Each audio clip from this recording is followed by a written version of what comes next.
Hi there, I'd like to explain in this quick video about how to read the activities calendar. So, as its name suggests, this is a list of the activities that we're going to be doing related to the class and also related to our program here in London.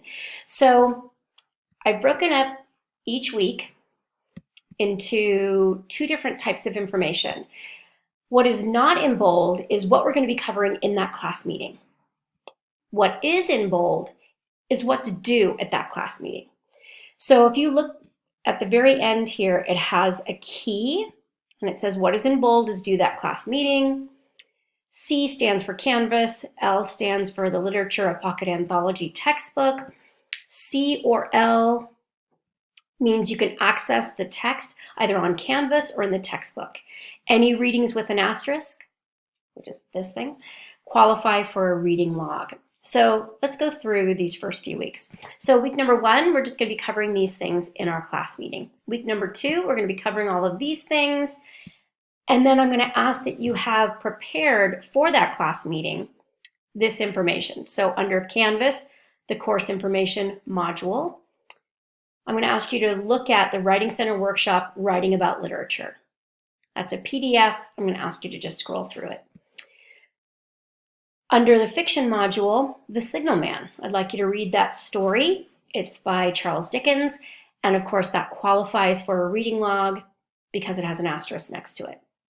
I'm going to also ask that you look at, on Canvas again, under the instructional videos module, reading the activities calendar.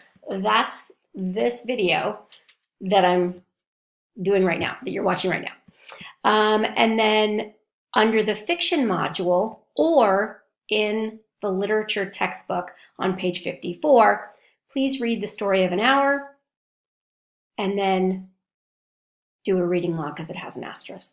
Same for all of these, The Cask of Amontillado, Araby, and Happy Endings. All the rest I just want you to read.